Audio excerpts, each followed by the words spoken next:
this media insanity that is on steroids, because you know this lady on The View, Navarro, I think she has a job at CNN too. She's made a whole career out of this media stuff. She's like a former conservative turned really liberal person.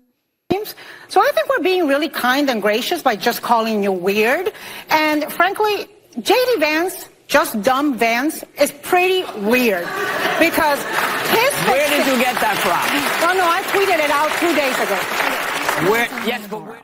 So the reason I wanted to mention her today is I came across some information that I found a little bit troubling. You know, she's been telling everyone on the show that will listen that basically, you know, the president should absolutely pardon his son, which he did. It was crazy, crazy stuff. I mean, the whole idea, right, of being the president is that you're supposed to put the country before anything, including even your family.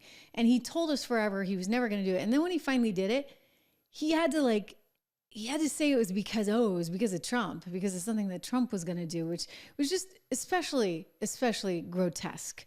So that's Biden. You know, he's doing whatever helps him. Gosh, do I have this right here? I may just read it to you because I have something I want to show you with Navarro, where she's actually, I do have it. So here we go. Navarro somehow thinks that it's totally fine to go out and do a speaking appearance for Biden while advising him on the side. And I'm just like, this kind of doesn't feel like journalism, all right? You people are like so proud of, oh, we're run by ABC News. We had to listen to them say that the other day on the show. But Navarro, she had some sort of gig, it seems, where she was like doing a speaking event while simultaneously talking to Biden as his quote unquote confidant. And you know what's amazing? It was reported by ABC News. So this is some kind of affiliate for them. They write, The View co-host says she encouraged President Biden to pardon Hunter. I mean, wow. So she's the one who made the decision, shall we say. I mean, she's taking full credit for it. And then she goes on, here's the quote, to say, I actually talked to Joe Biden about this when he was on the show. I told him I hoped he'd pardon Hunter. I went to speak at the Biden Institute in Delaware like a month later, and we talked on the phone, and I told him I hoped he'd pardon Hunter. I left him a handwritten note at his desk at the University of Delaware and told him I hoped he'd pardon Hunter. Wow. Okay, so this is what I picked up on. First of all, she's like advising the president, right? So he's got his friends in the media too. Remember, they were like so mad because Donald Trump would talk to people in the media?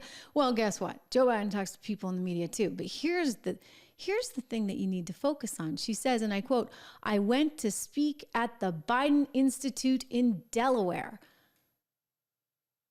Okay. Let me tell you, Navarro doesn't do anything for free. So that was a speaking engagement that she did at the Biden Institute. So she's being paid, and then she's out there saying, oh yeah, he should pardon him, he should pardon him, he should pardon him. Do you see a conflict of interest here? Just a little bit of a conflict of interest. I mean, the show is awful. The show is disgusting. The show should not be on television. I know, even though, you know, some of these fact checker things are going to be like, oh, no.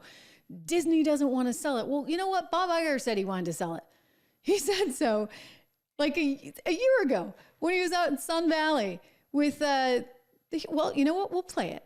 Okay, so for all the fact checkers that are like, no, he's since come out, I think because he couldn't get a good price, and said he's rethinking it. But here we go. And well, you're going through all the things that we want to talk about in the time that we have here. But I mean, just to sort of wrap up why you're staying. I mean, you said in a memo to employees, you've made important and sometimes difficult decisions. You're proud of what you've accomplished, but there's more to accomplish before this transformative work is complete. So what's transformative here, and what is the work that is going to take another perhaps 2 years or even more, even after you do leave, that needs to get done? Well, the transformative work, of course, is making sure that our cost structure reflects the economic realities of the business, and that includes disruption. Transformative work is dealing with businesses that are no-growth businesses and what to do about them, and particularly the linear business, which we are expansive in our thinking about, and we're going to look expansively about opportunities there, because clearly it's a business that is going to continue to struggle. Well, let's stop there for a second then and let me ask you about it. We're talking, I guess, ABC, the network, the stations, but then the cable networks as well. Yes, correct. FX, Nat Geo. Is it possible you would look to sell them? We're going to be expansive, and I think if you can interpret what that word means. We're just getting at that work, but we have to be open-minded and objective about the future of those businesses. Yes. Meaning that they're not core to Disney? That they may not be core to Disney, yeah. Now, there's clearly creativity and content that they create that is core to Disney, but the distribution model, the business model that forms the underpinning of that business and that has delivered great profits over the years is definitely broken. And we have to call it like it is, and that's part of the transformative work we're doing. Right. Well, we've been having this conversation for a very long time. Well, now, I think what I'm saying is in terms of the erosion of the linear business, and now it's kind of closer to obsolescence. Well, as I said, when I came back, one of the things I discovered was that the disruptive forces that have been preying on that business for a while are greater than I thought. And okay, so the business is being disrupted. I mean, that's why Comcast is selling MSNBC, CNBC, and their other cable networks. They don't want to be in the business anymore because the business is going like that. It's down. It's over. Forget about it. Everybody's over here, right? The cool kids are all streaming. So naturally, Disney does not want to be in it anymore. The problem is, who the heck wants to buy it? Good luck on that one. Sources tell me Nexstar was talking to them. Apparently, Nexstar passed. So who else is looking at it? I think some private equity shops might take a look, and they would just kind of eke out some profits until they could run the whole thing into the ground. They would just take the profitability it has. They would make it more profitable. I mean, the margins are thin. You got to pay for the whole live studio audience. One of you guys was in the chat the other day saying, hey, don't they have to pay somebody to tell them when to clap? And the answer is yes, they do. That's actually a job. You have to hold up a sign and say clap, and then you have to get the audience going, etc. So they have very high overhead. Plus, Whoopi's salary, Anna Navarro's salary, Sunny Houston, Joy Behar, they got all their stars, right? They got to pay them a pretty penny. And so it's not a great business for them to be in. And they now realize that they don't want to be in that business. The problem is nobody else wants to be in that business either, which is why what MSNBC has going on with the SpinCo, Comcast selling it off as a separate entity to be traded on Wall Street, that's actually kind of a good solution. Maybe you can, I don't know, focus on that core business. And if it fails, if it completely sucks, then you know what? Nobody cares. It goes away, and it's not going to be a drag on the core company. In Disney's case, ABC is a drag on the rest of the company. I mean, look, their recreational stuff, their cruises, all of that is doing really, really well. We've talked about this, by the way, at 76 Research, 76research.com. We did a big piece on Disney quite recently. It's actually not in one of our holdings, but we have talked a lot about the challenges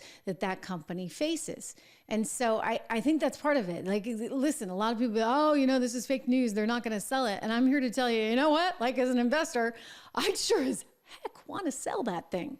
Yesterday. And you think I want to deal with the liability of Whoopi and Joy and the rest of them? Or Anna Navarro, who's getting paid by the Biden Institute and then simultaneously advising them on the side and then trying to help grease the wheels so that the public messaging is just so that it's okay that he pardoned his son? No, you know what? It's not okay. It's just not okay. And what's especially not okay is the way he did it and the way he tried to make it all about Trump. No, this one's on you, buddy. It's entirely 1,000% on you.